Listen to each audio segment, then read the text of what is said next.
They changed the Facebook Live interface again. Why? I think it should work fine, but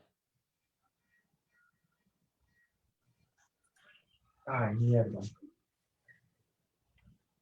think we're already now streaming. so it would seem.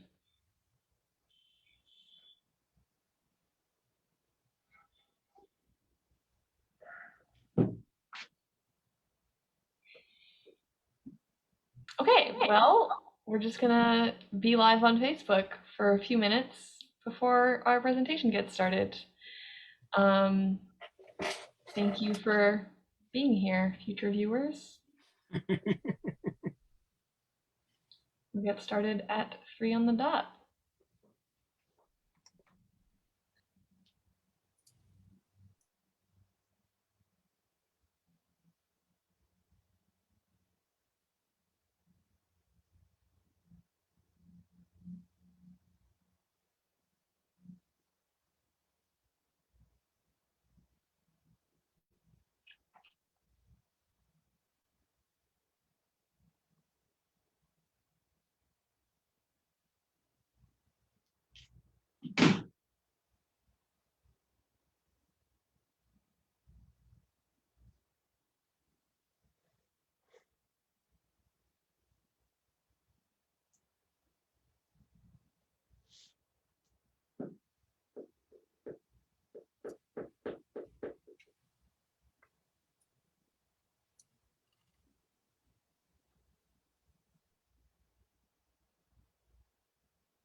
You're on the dot?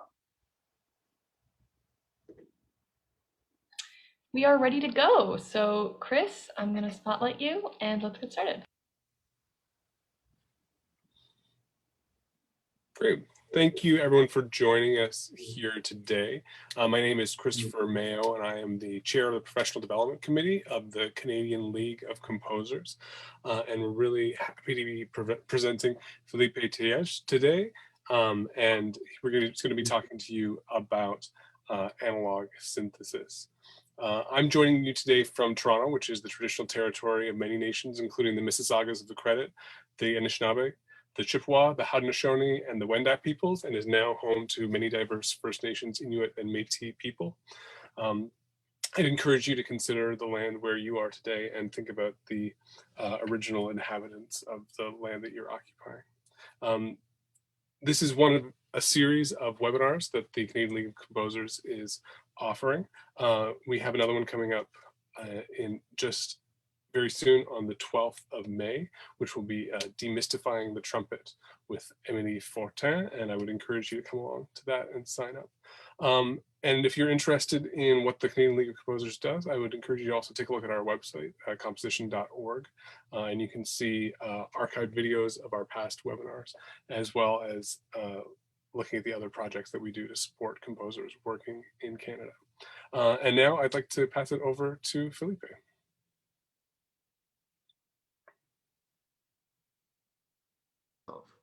Okay, hi everybody. I'm gonna close this camera down in a second or two. I just want to make sure to be able to say hi and that you see my face because cameras are kind of scattered here so that you can see what I'm doing and understand what the heck is happening. So yes, I'm Felipe. I'm a composer and orchestrator. I mainly focus on media and film music, which is why synthesizers are so dear to me. They're just a wealth of resources with regards to textures and timbres that you can't really get acoustically. So with that said, I'm going to kind of toss this computer off to the side and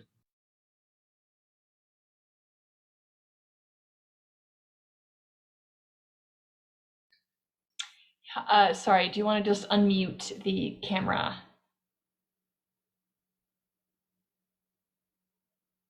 can you hear me?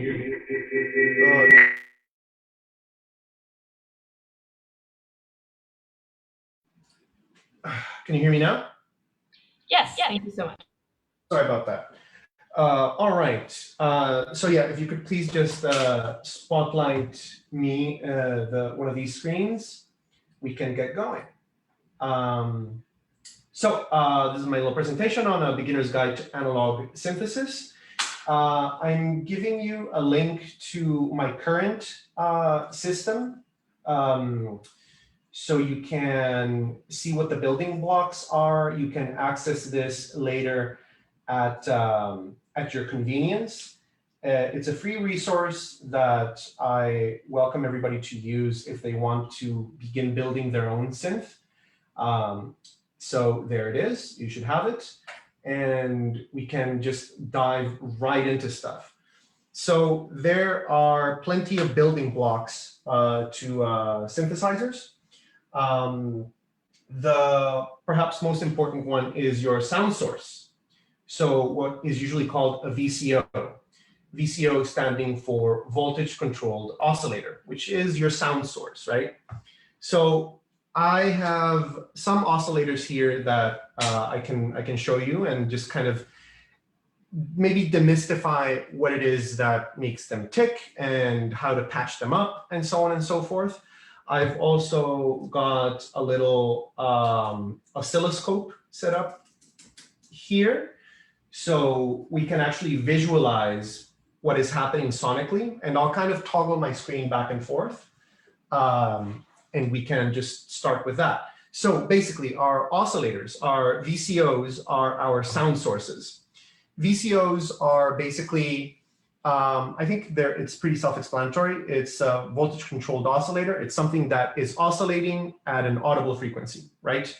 So I'm going to make an effort to not make everybody go deaf with very loud volumes. So I'm going to be very conservative with what I send to you over the interwebs. So can we hear this?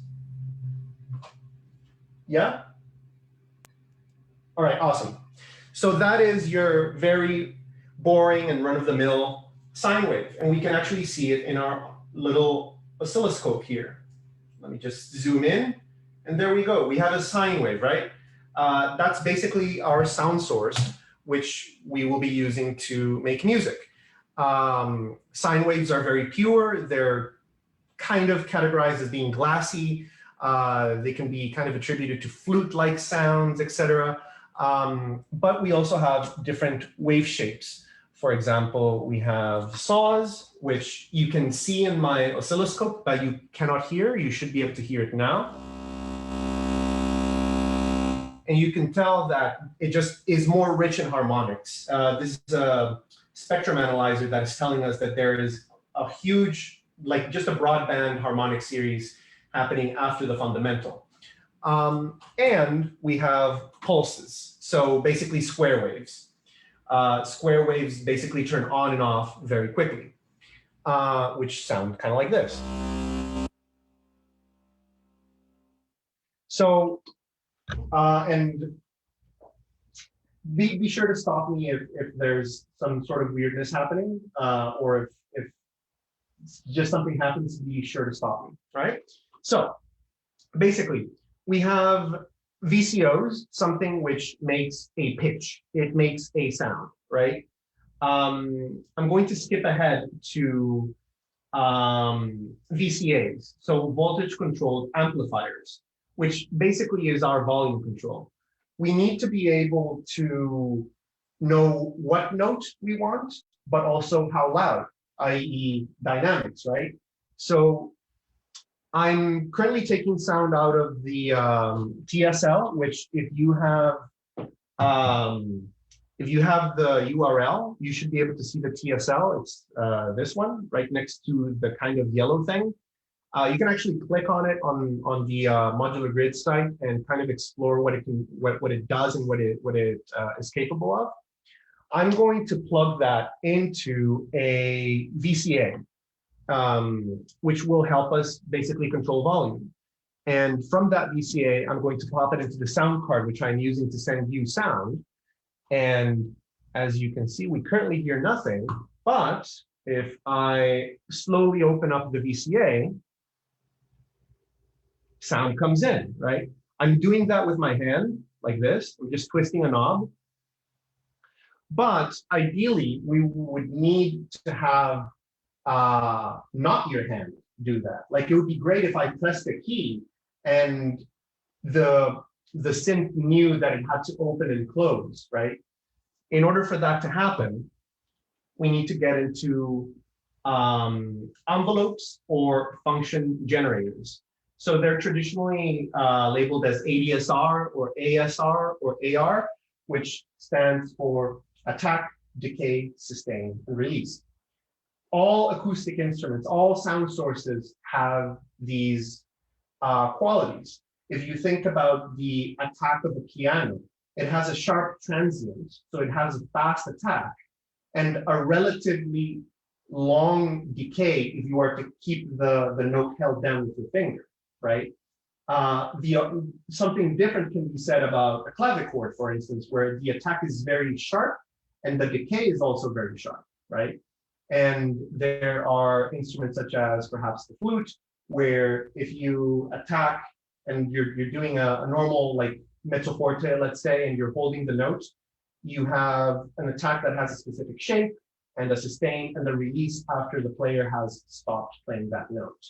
So our function generator, our ASR or AR, attack release with no sustain, basically allows us to do that. By sending a signal, such as a pulse, to this envelope generator, we are able to open and close our VCA at will. So to demonstrate, I'm going to take from this little unit called the pressure points, which basically allows me to just play it. I can send a pulse into my ADSR, which is here, and from there, send the ADSR into the quad VCA so that it opens and closes in a musical manner, right? It's kind of like building an instrument out of Legos. You know, like if you were to buy a cello by parts, like I'm going to buy a bridge and then I'm going to buy a string. It's like the strings are your oscillators, right? The strings in a cello are the things that are oscillating and creating a tone. But we kind of need to buy our bow now, which is what we're using to make our sound. It's what we're using to excite our oscillator. Musical analogies aren't the best, but I find that it's a nice bridge for people that are just starting and have like zero background in synthesizers. So enough of that blah, blah, blah. I'm going to take the touch gate from this, which basically, if I press with my finger, it sends off a gate. And you can actually see that as I touch this little light is blinking, meaning that the ADSR is triggering. And I can shape that ADSR to have a sharp attack and no sustain and very, very short release. So you can actually see it on the light that if I hold my finger down, the light stays on. And as I release, it shuts off. I can make the release a little bit longer. And you can see that the light no longer turns off instantly, kind of fades away, which is a visual analog to what the sound is going to do when I in fact press that. So let's see what happens now. You should be able to hear that, right? And if we look at our trusty oscilloscope, you can see that, like, I'm just triggering it, right? It has a sharp attack and somewhat of a release. Now I can maybe, what I just did is I upped the slider on the attack. So now my attack is going to be fairly slow, like a crescendo from niente in a flute, let's say. Let's make that longer, right? So now we have control over the pitch, or rather our oscillator, and the dynamic at which that oscillator is being allowed to play. We still don't have control over the pitch yet. I need to show you how to actually do that. So this synthesizer here, the Mother 32, which you can again see in the little link that I sent you, actually has a keyboard built in. So I can actually play this as a keyboard. Now I can take the output of the keyboard tracking from this. So it basically sends voltage. By the way, I haven't mentioned that I'm using cables to connect things. Synthesizers speak the language of voltage. So everything that is being sent out is voltage. The voltage amount determines the pitch. It determines whether something is a pulse or a gate, et cetera, et cetera. So if I attach this to the volt per octave input, which is how, like, our tuning is called in synthesizer land, it's called volt per octave. So how much electricity will determine the octave or the pitch at which we are at. So if I do that now that's a low note. Let's try it again.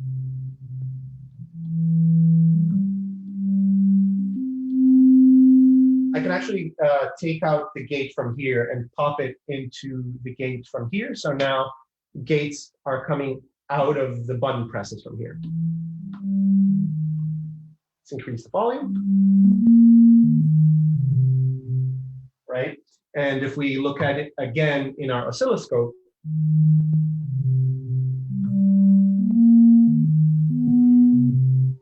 right, we're basically able to control our little voice. And when you build this sort of system that is made up of an oscillator, a VCA, and some sort of filter, which we haven't gotten yet, you refer to it as a voice. This is our monophonic voice, which, by the way, most synthesizers, or like 99.9% of the synthesizers that you will find as outboard, are monophonic.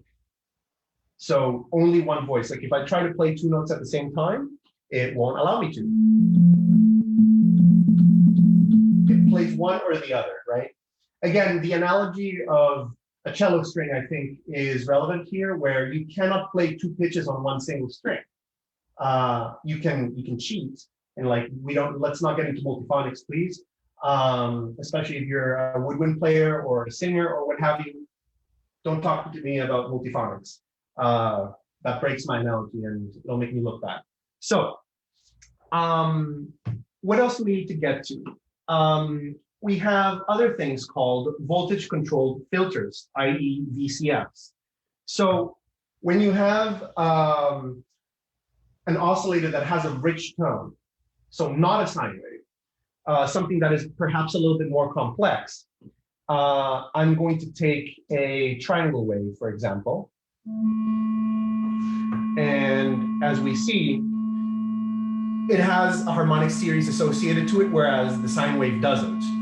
I can take something that's a little bit noisier.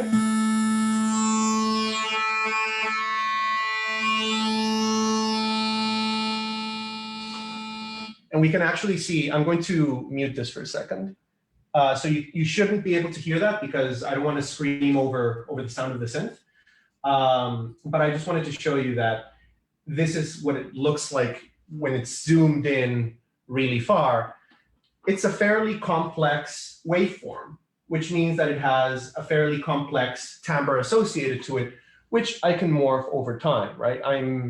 As you see that morph, it's basically doing a wavefold. It's going from a sine into a square, right? And all I'm doing is just, I'm twiddling this knob. Whoop, whoop. And if you hear that,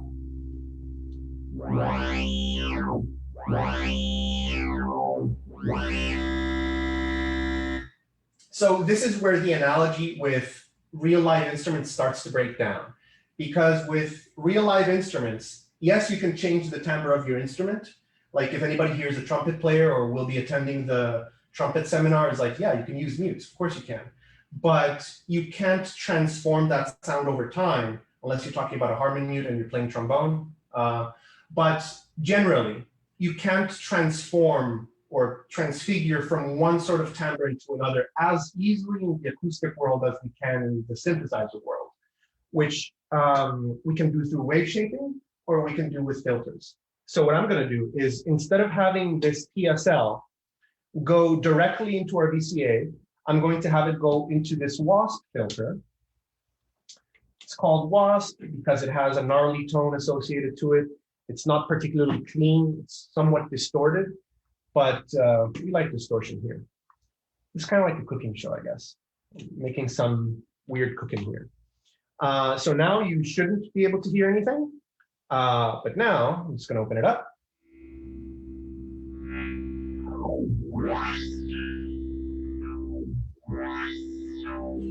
And as I twiddle that knob, you should be able to hear that harmonics get subtracted and added without me changing the root note. The root note has not changed. What I'm changing is the harmonic spectrum of the note. If we look at it in the oscilloscope, you can actually see the spectrum analyzer.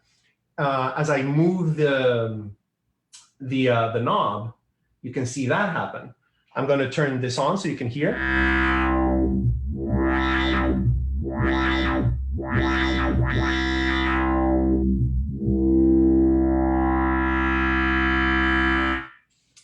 And this is the hallmark of subtractive synthesis.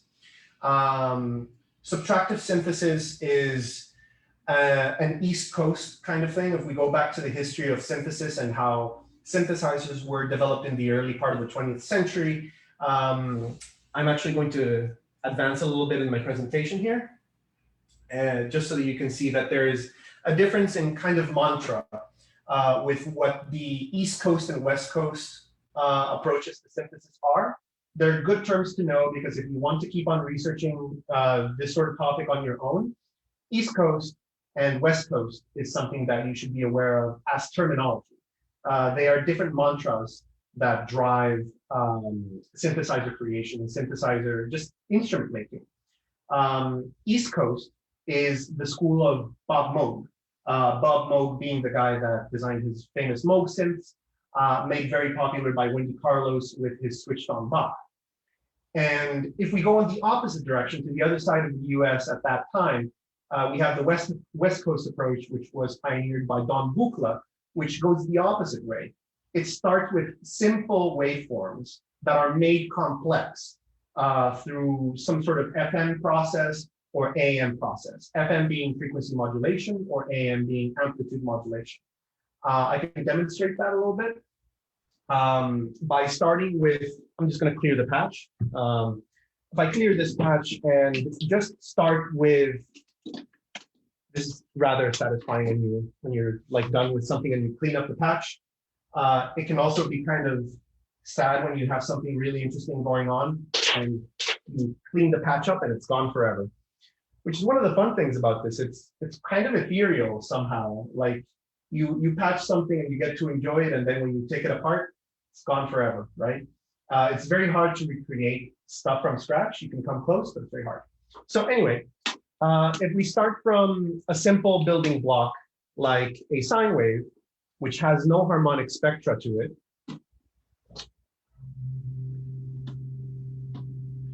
and modulate that with another sine wave or another wave. Let's not use a sine wave. Let's use a triangle wave.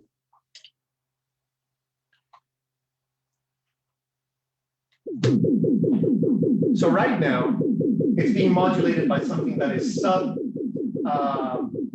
it's not in our audible range, it's sub infrasonic. But if I speed that up,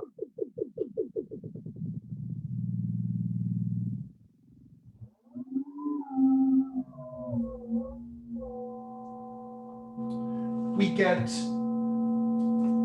a tone that has complex harmonic spectra associated to it.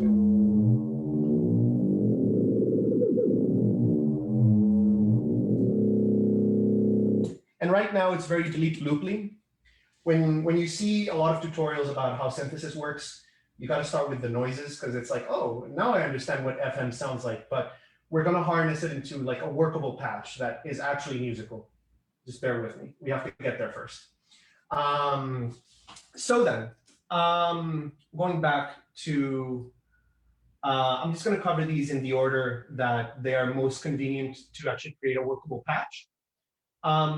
There is something else that we need to cover, that is the clock generator or clock modulator. Basically, that is a steady string of pulses. Imagine that it's your conductor. Again, with the analogies to music, we need to have a conductor of sorts, right? It's giving the beat for everything. It's counting the 4/4, right? Or the whatever time signature you want, because in synthesizer land, it's a perfect machine that doesn't skip beats unless you tell it to. So I'm going to take a clock from this machine called the Woggle Bug, and I'm going to plug it into my bus board. What I'm going to do is I'm just going to shut the lights here for a second because it might, yeah, you should maybe see, depending on the color that's here. Yeah, so you maybe should see that there's kind of like orange blinking lights right across here. It's basically a multiplied signal. It's the clock going into all of those to be distributed through the rest of the synthesizer. And I can speed that up or slow it down. Right now it's slow, right? It's blinking slowly. Or I could speed that up, et cetera, et cetera. So this is kind of like our conductor. And I'm going to feed that clock. I'm just going to turn the lights back on. And I'm going to feed that clock into this module here called a rotating clock divider, which basically takes our pulses and divides them musically.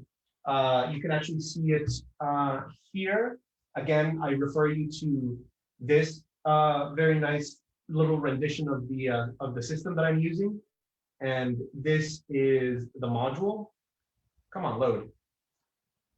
Right, here we go. So you can see that it takes in pulses and it divides them by a musical grid by 1, 2, 3, 4, 5, 6, 7, 8, which is super duper useful because we get to divide by values that are perhaps not as musical. We get to divide by 5, we get to divide by 7, and it can be completely normal, right? So if I take out pulses from there, need a longer cable, and pop them into the gate for our Mother 32, which is one of our oscillators, or like one of our full voices, and then pop that into the interface that you are using to, that I'm using to send you sound.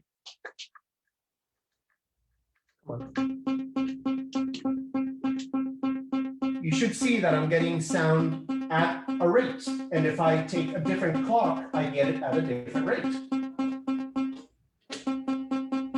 Triplets.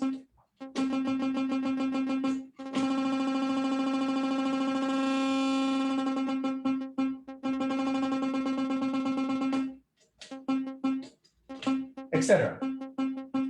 Now, because synthesizers, everything is voltage, as I described first, we can have our clock trigger things that are perhaps not musical events, they're modulation events.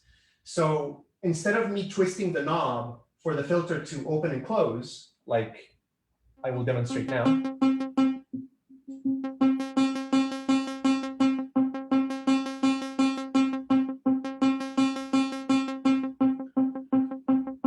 I can have something else in my system do that for me. So my hand is freed and I get to modify other values. So what if I get the trigger of my synth to occur in multiples of 4, but I get the filter moving in multiples of 3? Let's see what that kind of sounds like.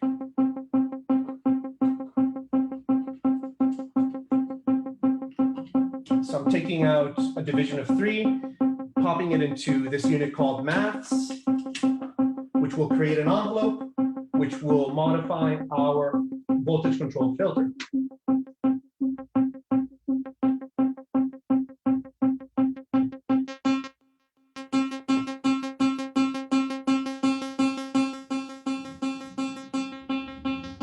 It's not very obvious now. Let me try to just finagle this.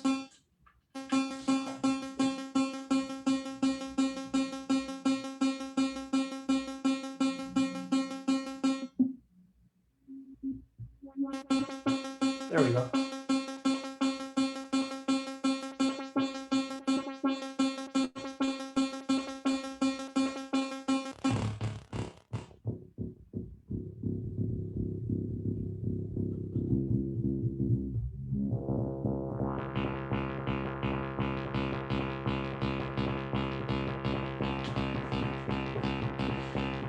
So you should be able to see that I'm getting a 4-against-3 pattern going on with the same note, but what's varying over time is the pitch, the timbre, right? The pitch stays static.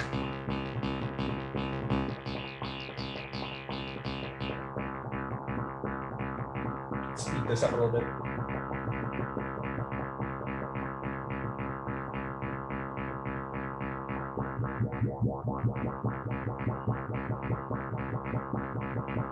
There we go. Now I can take another module, another voice, and put it through a filter and have it be triggered at different time grids, depending on what my clock divider can give me. So let's try that. Let's try, we're going 4-against-3. Now let's put in a quintuplet and a septuplet in there to just make things a little bit more complicated. And if it sounds too shitty, I'll just change it. Let's see here.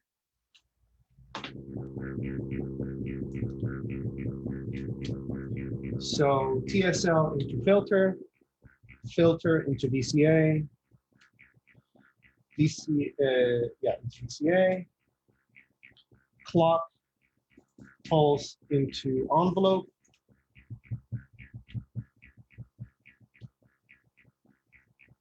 envelope into VCA input. And from that VCA, let's go out into the interface, see what that sounds like.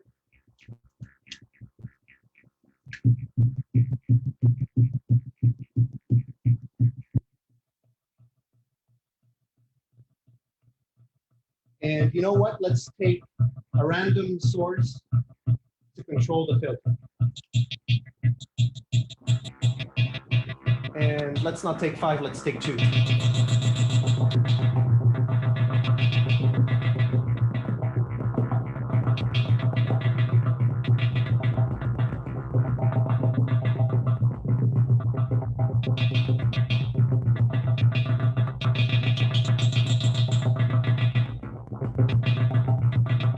Right, so it's starting to sound a little bit more interesting. Now, one of the things that I think makes synthesizers so interesting is that for any of you who are interested in microtonal music or are budding microtonalists, this is totally the place to do it because, you know, these machines speak the language of voltage. They will play whatever you tell them to do in the language of voltage. I can take this unit here, the pressure points, which again, I encourage you guys to look at the modular grid link and, you know, research these little modules by yourself because there's really no time to go into each and every single one of them in depth. But what I can tell you now is that I can basically sequence or organize different pitches with that unit, but those pitches don't need to be quantized. They are unquantized voltage, which means that any note can lie in any spectrum microtonally. So I'm going to take from the clock the pulses so that this goes in line with that same clock, and that will be feeding the tuning of the TSL. So let's do that. We're gonna multiply the gate first so that that gate is available to us later. That gate goes here. Now,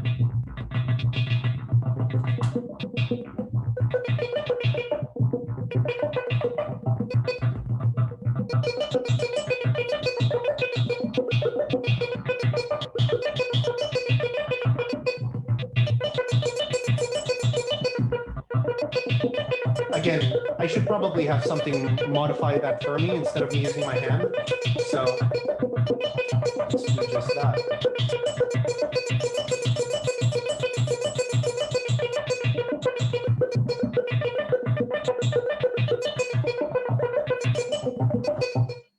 Right, so a lot of bleep loops, trust me, they're more useful than just for bleep loops.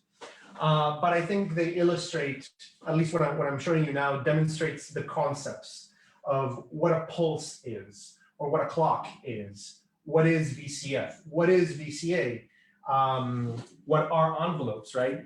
Other things that we need to discuss are effects, such as time-based effects like reverberation or delays, etc.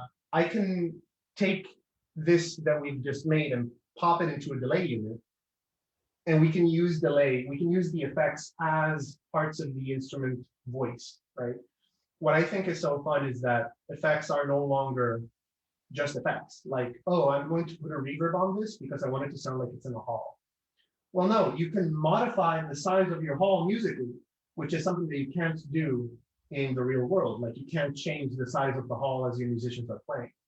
So here we're able to change the characteristics of our sound space, if you want to call it that. So I'm going to take the this patch that we have going on, and I'm going to pass it through a delay unit and just play with the delays.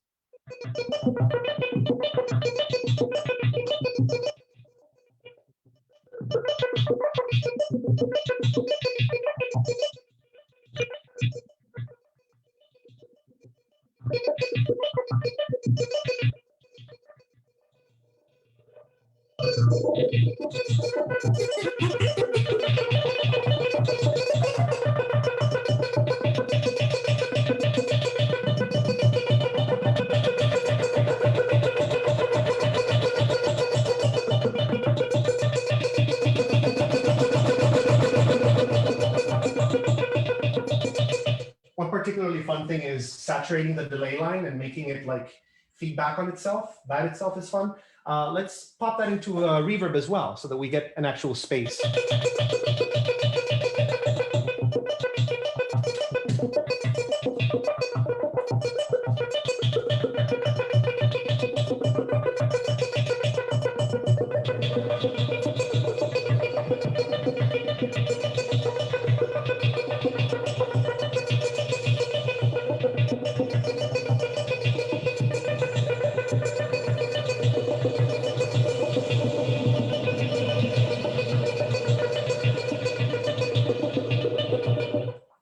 So instantly I'm getting textures that would be very difficult to accomplish in an acoustic setting and would be perhaps kind of awkward and just kind of like, you know, just not very musical for a person to actually play out.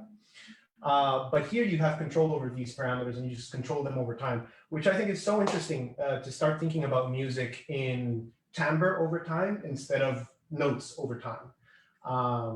Which, you know, I'm sure it's been said a million times before, but it's something nice to think about. Anyway, other stuff that needs to be covered, or maybe, you know what, maybe we should take a quick breather and see if there are questions. I think we should avoid brain overload. How about that? Are there maybe some questions, or like I'm completely lost, or something? Or maybe I should just keep going. I'd love to just hear you re-explain what a gate is. Right. So I'm going to unpatch again the time where our patch dies, and just show you what that is. Again, I think the best way of visualizing is to take the oscilloscope that I have on screen and demonstrate what is happening in the oscilloscope as I'm sending out gates. So let me just get these cables out of the way first.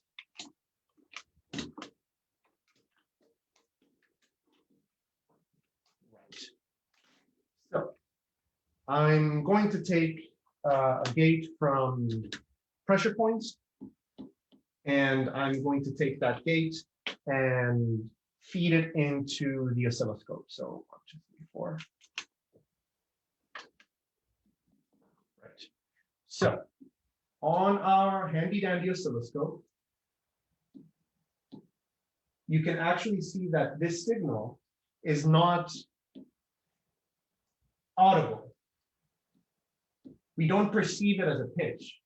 It's basically an on and off signal, right? So as I push my finger down, that happens, right? That is basically a trigger or a pulse that is being sent to a unit to say, turn on. And when I release, turn off. It's very similar to how a keyboard instrument works. You put your finger down and the note gets triggered, right? The difference here is that what gets triggered could be anything. It doesn't need to be a note. It could be an envelope, or it could be a filter, or it could be some sort of weird parameter that I've set up for my delay unit, what have you, right? I think now is a good time to just switch it up to sampler and musique concrète sort of things that you can do.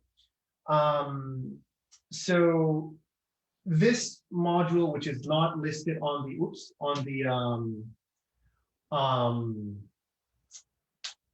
website that I handed you, basically allows me to treat sound material as I would with tape, right? You record something onto it and it just plays back, and you have control over whether it is playing forwards or backwards or what have you. So let me just take that into our VCA. I'll change cameras. I'll take that into my VCA. And from the VCA, we go into the interface, and we should hypothetically hear something.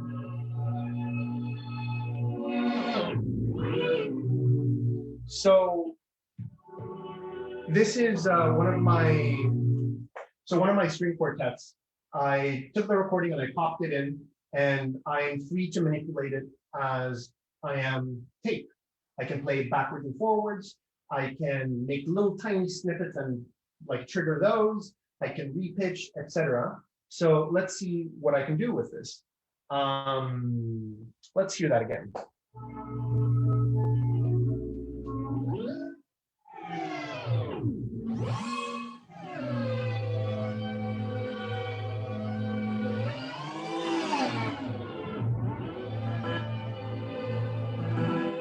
These sorts of units really shine when you put them through a reverb. So let's do exactly that. Let's put you through a reverb and see what happens.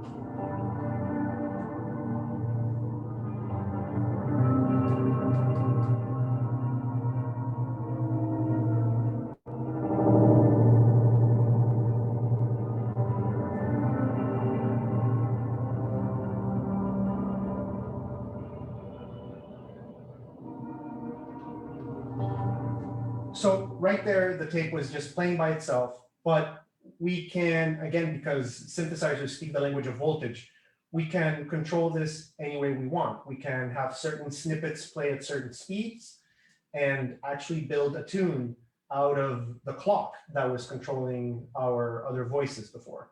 So I'm going to try that. Also, the computer that I'm currently talking to you here is going to run out of battery, but that should not be an issue. You just won't see my face anymore. So whenever that happens, it happens. So I'm going to try to put together something with the tape machine to kind of demonstrate a more musique concrète style of manipulation, because synthesizers aren't restricted to working with synthesized sound, such as, the primordial waves, the sine wave, sawtooth, square wave, whatever. You can also manipulate recorded sound, right? So let's try that. Let's get going here. And actually, I'm just going to disconnect everything. and start from scratch. So I'm going to take a clock signal and put it into our bus. That clock is going to feed our clock divider, and that clock divider is going to go, let's say 4, and it's going to go into the clock of our sequencer, and that sequencer is in turn going to control the tape playback speed. Whoops, getting a little spaghetti junction here going on. Okay, so that goes into vary speed control. And let's get this back to the interface.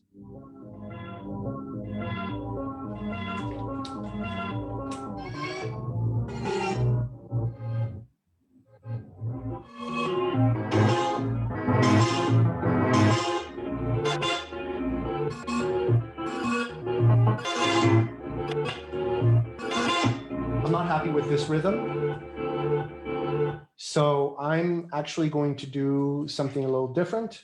I'm going to make a more complex rhythm with a sequential switch, which I kind of don't have too much time to explain. So just trust me, the actual rhythmic sequence is going to be a little bit more interesting this time. Right. And that is going to go here, and that is going to go into here. And why we don't get sound, I have no idea. Oh, here we go.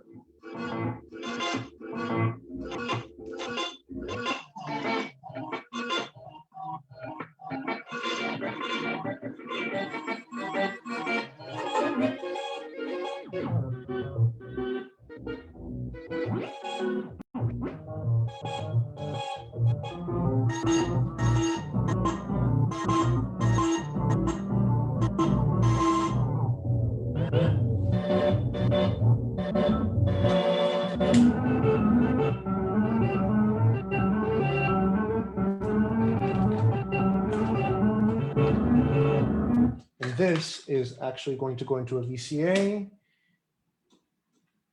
And that is going to be controlled by an envelope. And that envelope is going to trigger the VCA. And that VCA has to go out into the real world through my interface.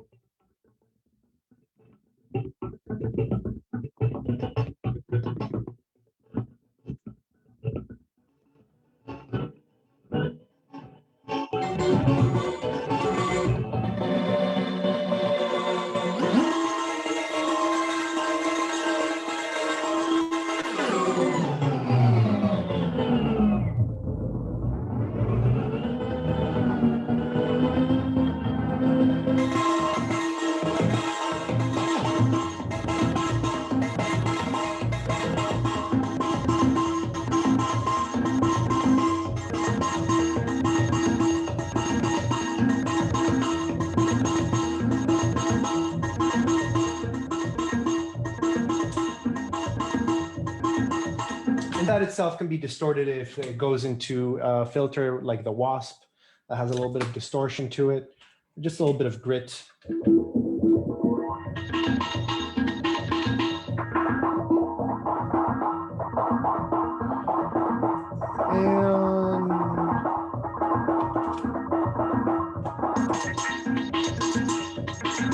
Right.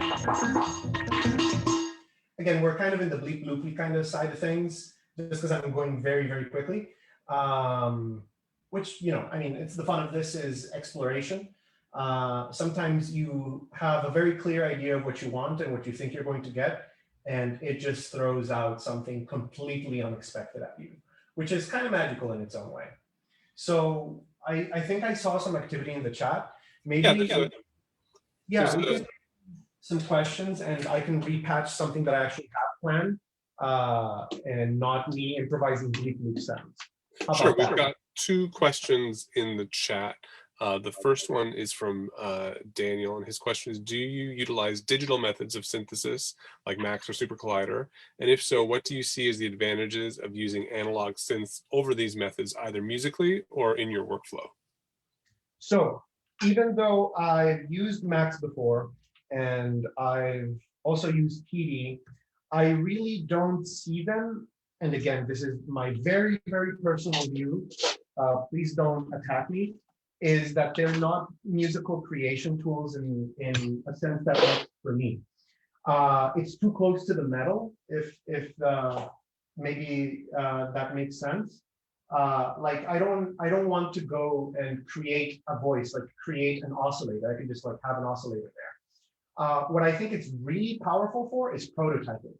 I'm actually working right now with a colleague of mine, and we're making a unit ourselves, and we are prototyping it with PD and doing the programming with PD so that we actually like get a physical unit. The other thing that kind of doesn't fit into my workflow with the whole digital side of things is that I like using my hands. I think not looking at screens for a while is really good. That being said, I do have like synthesizers that are VSTs and like they live in my computer. I use Zebra a lot. It's really good. And it's not too expensive. There are very popular ones. There's Pigments by Arturia, and there's also emulations of what's its face of Buchla devices by Arturia, and there's also VCD Rack, which is for free. There's a lot of resources, but my main like intention here is using something that I can perform with my hands and not with a mouse, because it's not as inspiring an experience. And with PD and Max, they are great for prototyping. And there are people that make excellent music and excellent art with those tools, but they're just not for me, you know? Is there something else? Yeah, there's a second question, which is from Frederick. And that question is, what kind of hardware would you recommend for beginners to start with? The patch you showed us in the link looks quite complex for beginners. Yeah, great question. So this computer's about to die, so I'm gonna like join you here on this one. So I actually did prepare a little slide. This is what I recommend people look at as a complete semi-modular voice. Semi-modular because it has elements that are already pre-wired underneath. So there are connections that you cannot undo or that have already been done for you. But what's great is that these systems, like the Mobile Mother 32, the Pittsburgh Lifeforms SV1, the IntelliGel Atlantis, and the Mutable Instruments Elements, already out of the box are able to give you musical results because you have an oscillator, a filter, and some sort of device to manipulate them with. I personally recommend the Mother 32. It's what I started with. And what's great about it is that it has a built-in keyboard, so you don't need to buy a controller as well, because you also need a controller. So I would heavily like look into the Mother 32, this one. Like if I connect straight out of it without using anything else, it has a little patch bay here, so you can self-patch it to itself. But if I just go out of the Mother 32 into our interface here, which we're using to do this presentation, I already get something usable.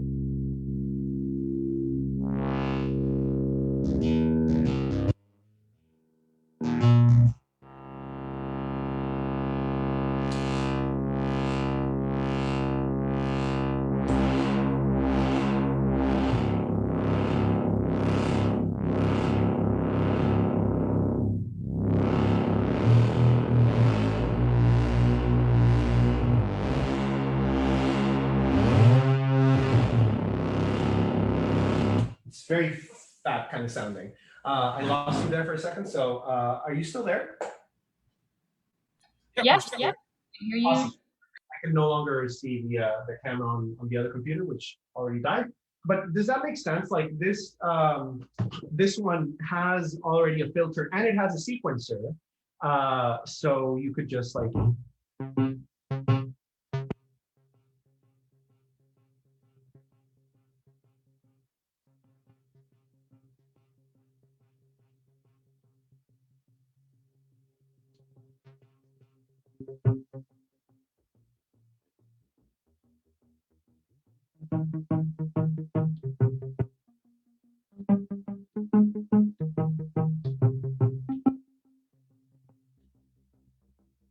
So it has like a built-in little sequencer that you can already step record your sequences into. It's the fact that it has a keyboard means that you're stuck with 12-tone equal temperament. But it's a fantastic place to start.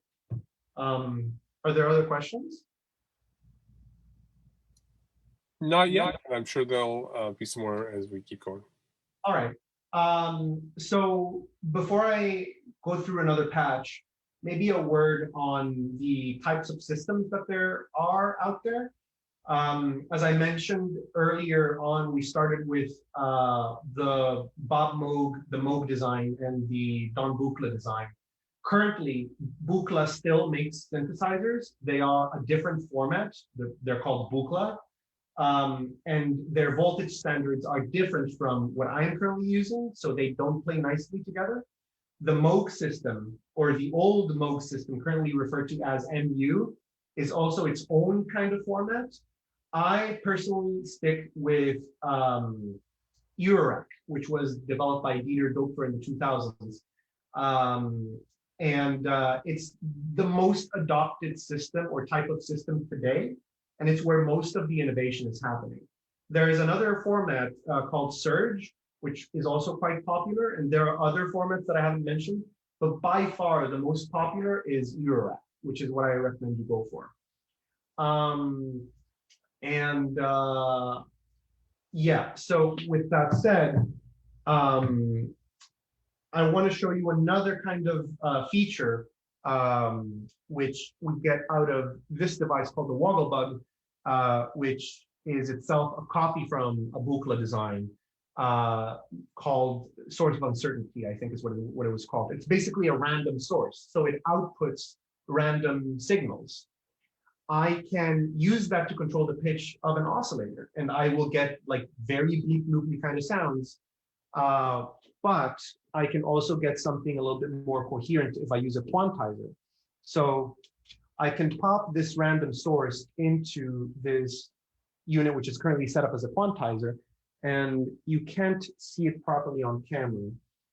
But this is basically spitting out letters, A, F, G, B, whatever, as it quantizes the random voltage into a musical note. And I can then take that random voltage or quantized random voltage into the volt per octave of the different oscillator. So if I do just that, let's see what we can get. I'm going to take a buffer from clouds. Let's see if we can get something out of this.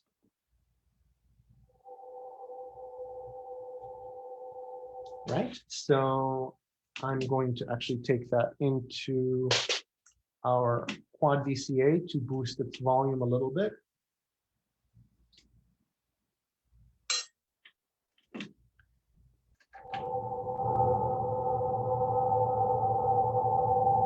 And now what I'm going to try to do is get a kind of a matrixy, kind of glass shards, glass crystals sort of sound. Let's see if that works.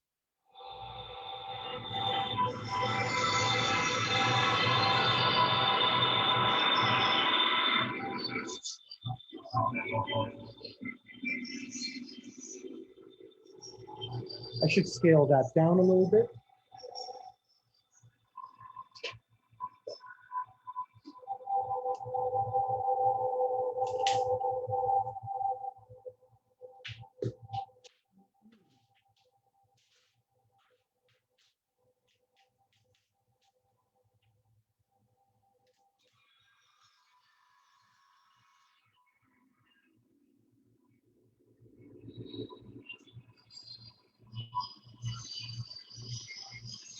Let's have the mode be in there show some love.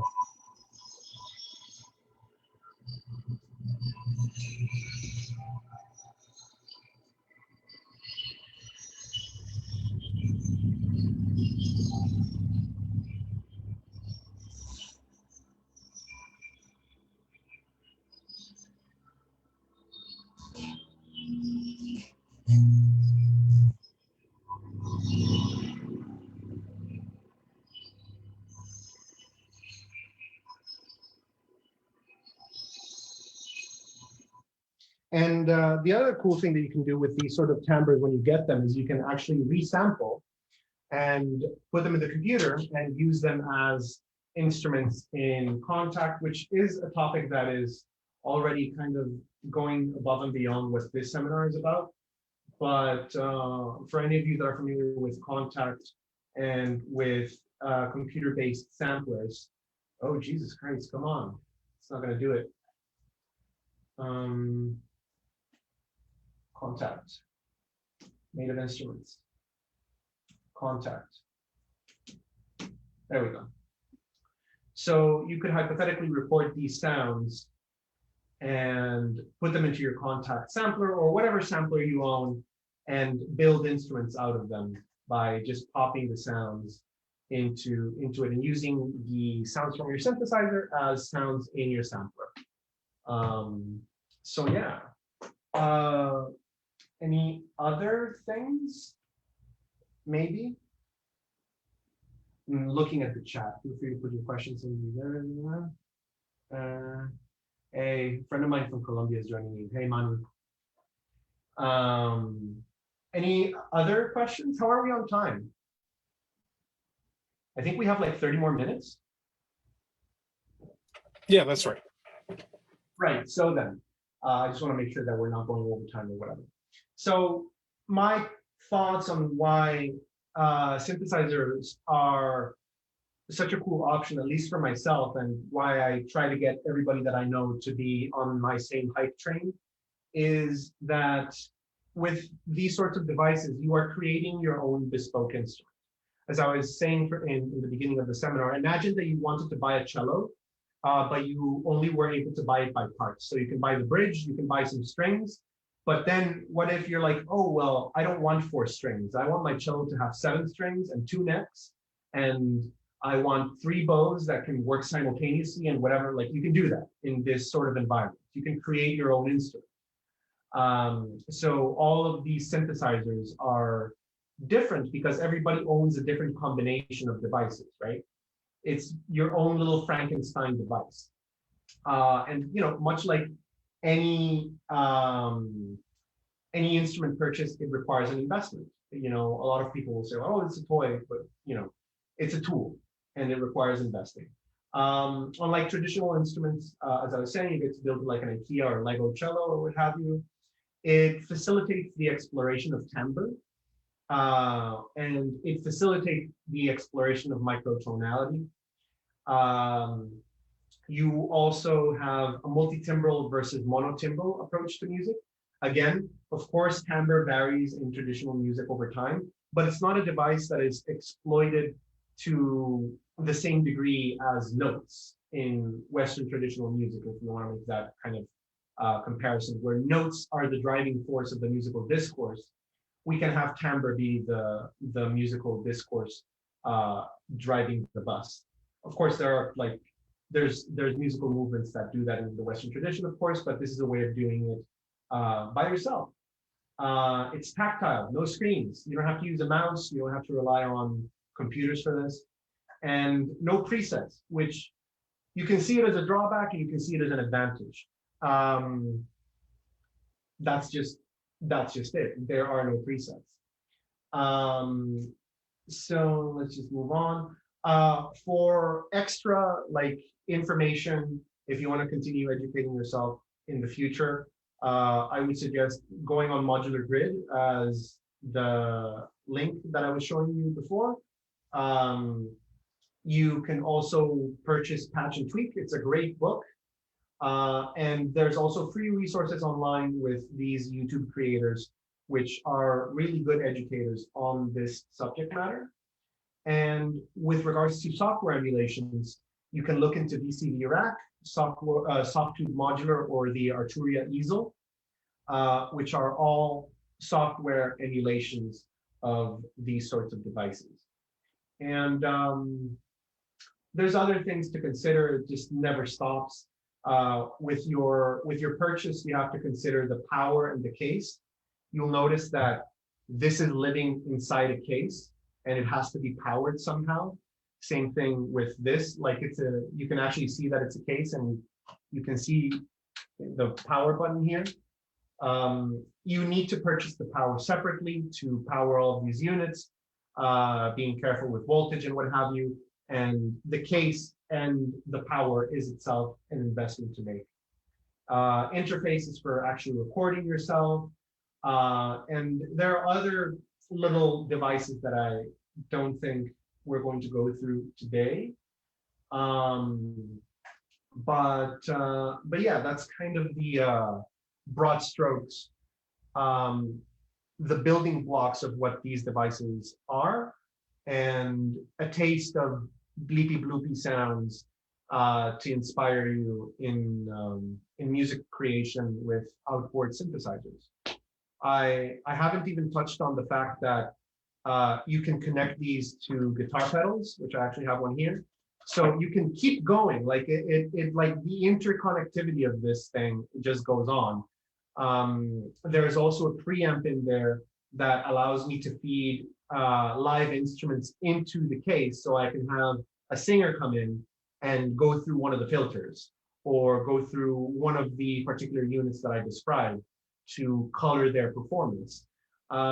So as a composer's sidekick, it's such a just worthwhile thing for me, at least. And again, it's different for everybody.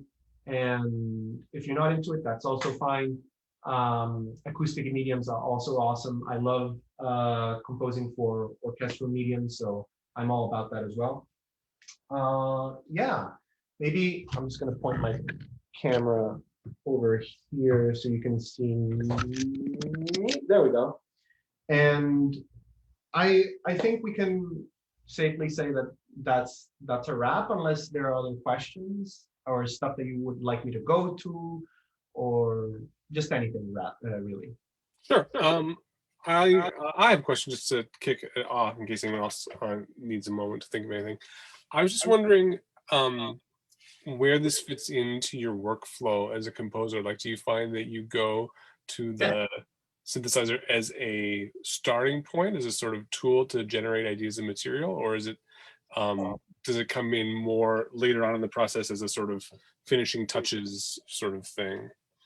It is all that you have just said. So I actually prepared a session that has, I'm just going to close this presentation and this thing and this thing. I don't know why I have Sibelius open, go away.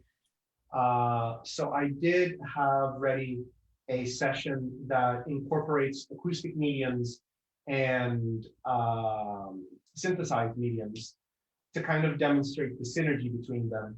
And as you were saying, like, sometimes the synthesizer is the starting point and I build around it with acoustic mediums, or sometimes it's the opposite, where the acoustic stuff comes in first.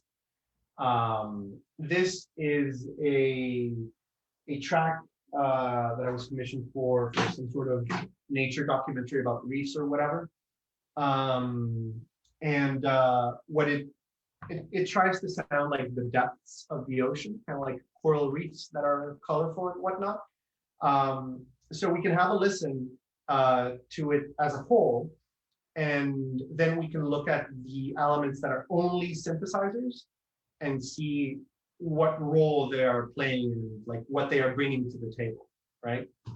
So let's just wait for Pro Tools to open and we can get in on that action. I'm just looking at the chat to see if there's other stuff. Because I'm sure that there's stuff on maybe Facebook or maybe on Zoom. I think we covered everything.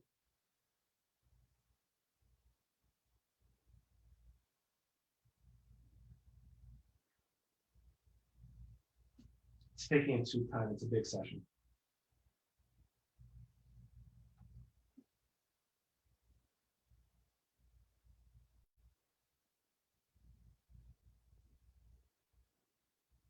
Come on, you can do it.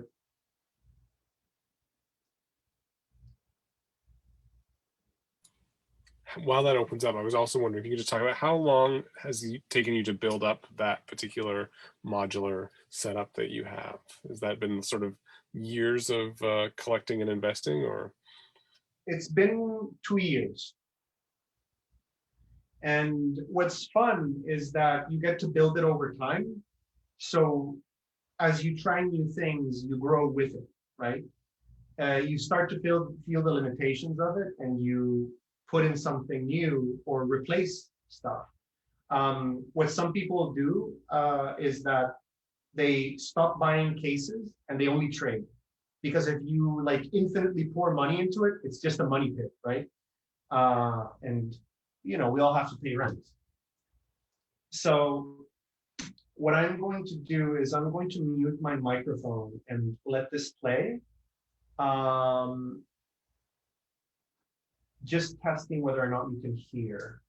I'm gonna bring in the volume slowly.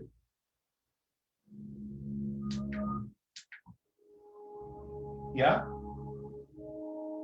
All right. So let's keep listening.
I'm going to start bringing down the volume down a little bit. I think that's enough.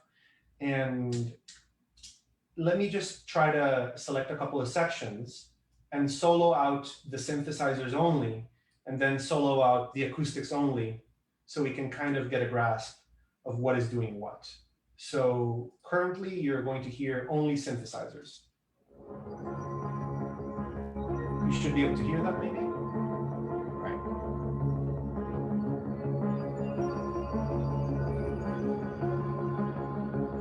Now I'm going to toggle into the acoustic instruments only.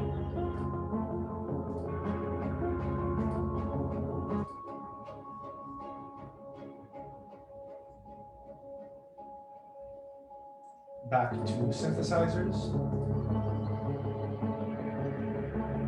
And now everybody together.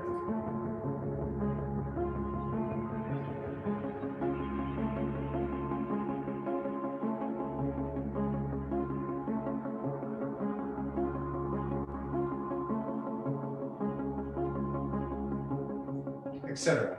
So tonally, the track stays in like pedal tones all the way. But what is really driving the bus is the timbres, really. Yes, melodies, yes, ostinatos, but it's kind of this sensation that the timbres are changing that is bringing novelty, so that, you know, the listener doesn't get bored, which is what we don't want as composers, right? This I composed by coming up with the acoustic stuff first, and actually, no, wait, I came up with the electronic stuff first, and then I dressed it up with the acoustic stuff. In order to do that sort of work, I'm just going to hit play all over where a region where there's nothing. And you should be able to see this channel going up and down. That is sending a signal into my synthesizer here, these blinking lights here. So what is happening is the computer is sending out clock to the synthesizer so that basically there's a master conductor so that everybody's playing nicely with the same kind of beat.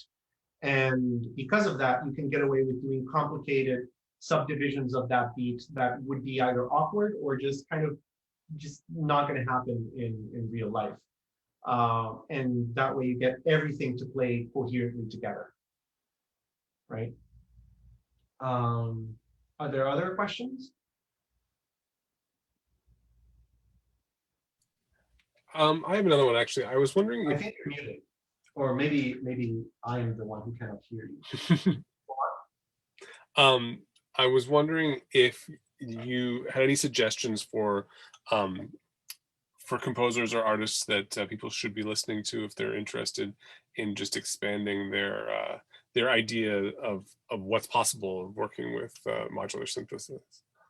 I think there's this artist called the Flashbulb, which I think is pretty cool, and I actually didn't list him. He's a fairly popular YouTuber, and he does really good stuff.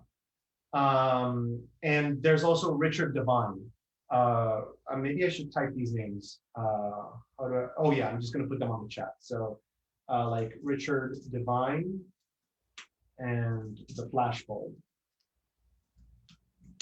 Panic Girl is a Germany-based artist as well. She's got really cool stuff. She recently did an interview where her stuff was put forward by Make Noise, which is a company that makes synthesizers. So those three are good to start with. Panic Girl, the Flashbulb, and Richard Devine. Richard Devine is perhaps the most abstract one. It gets very, very glitchy and very IDM. Thank you. There's one more question in the chat. Johnny's just asking maybe if you can go back briefly to the Moog Mother 32, since it was your suggestion for a good starting point for people to just show a little bit of what's possible, a little bit more of what's possible with just working with that unit. For sure. All right. So then let's do that. I'm just going to patch everything.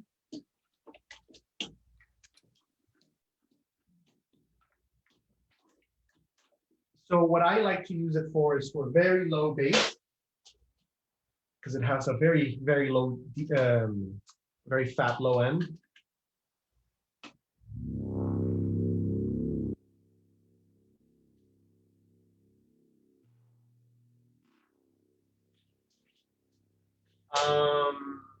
Let's see if I can get a sequence going on here.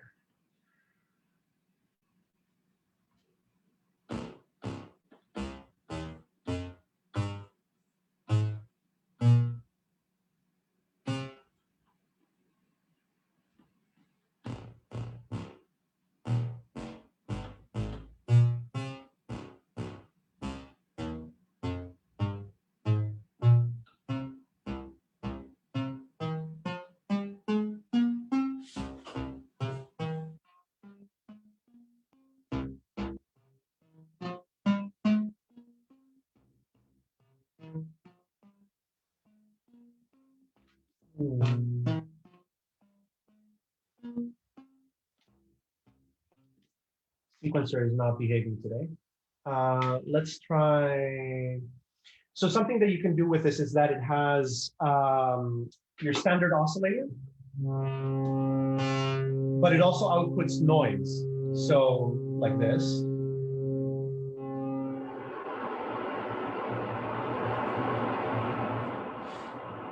Which means that you can potentially trigger or make percussion type sounds with this, not just lead or bass sounds. For example, if I take noise out of here and pop it into a low pass gate, which is something that we were unable to discuss today, it's something that takes the volume up and down, as well as opening and closing a filter. So let's try to get that going. Right.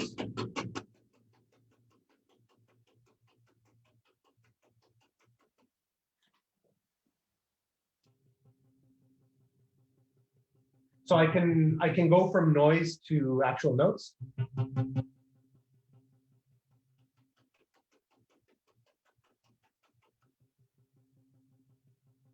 A nice little setting is actually to leave it with noise and note so that the note has a semblance of like a biting attack. Kind of like, I always go back to cellos, kind of like when you bow hard, there is the crunch of the bow hairs resounding and then the actual sound of the string resonating. So that's kind of that.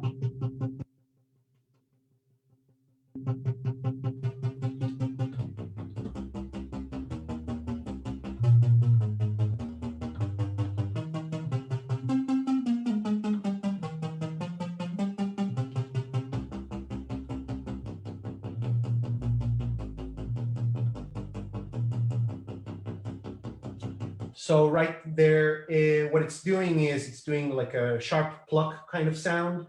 I can have the filter be automated by an LFO because this has an LFO. So why don't we have that happen?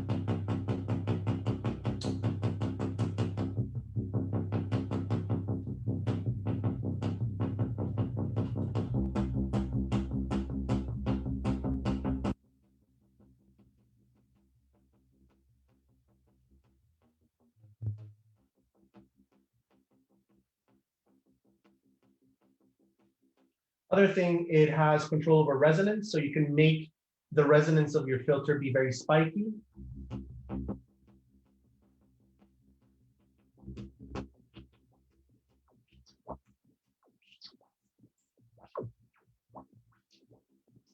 Kind of sounds like old school chirpy noises that you get from old school kind of Stockhausen sort of stuff.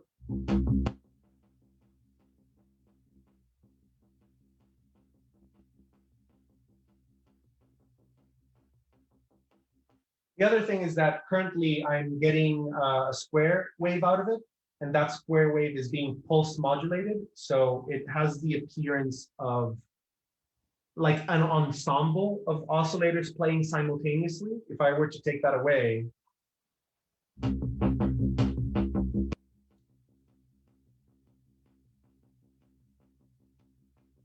actually, yeah, no, we have to have that happen like that.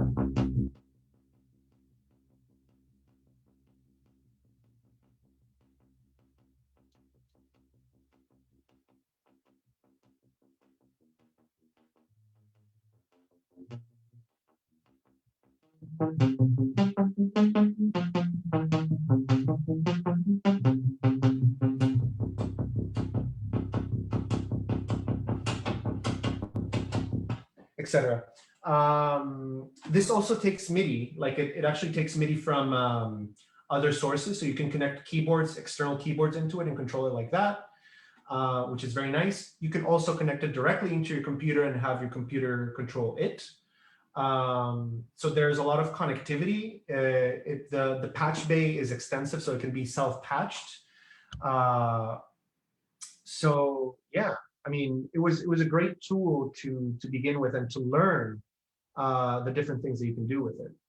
I'm kind of stuck on the spot here, but I can't sing its praises enough. That's great. Thank you.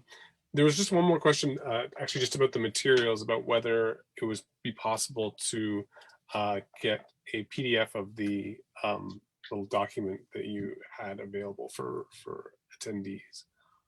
Sure, I can make that happen right now. Whoops.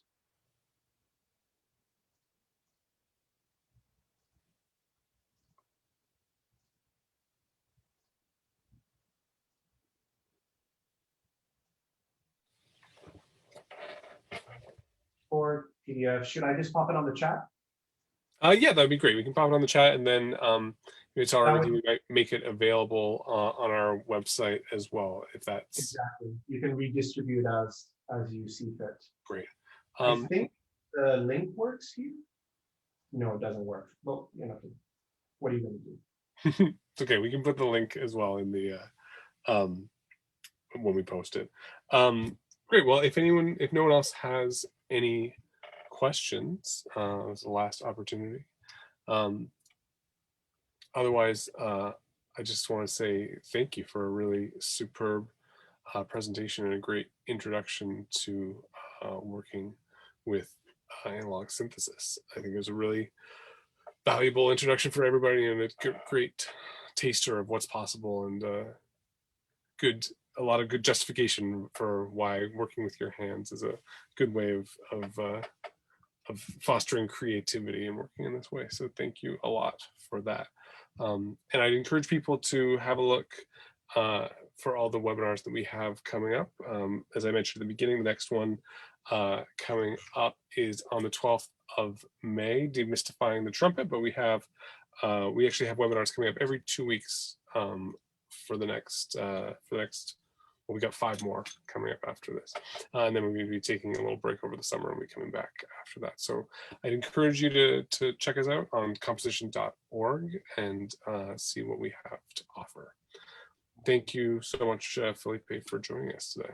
And thanks all of our and could we stay after you close, so I wasn't able to upload the file for whatever reason. Zoom isn't letting me. Oh, okay. So we can stay and I'll send it to you. Okay, great. Awesome. All right.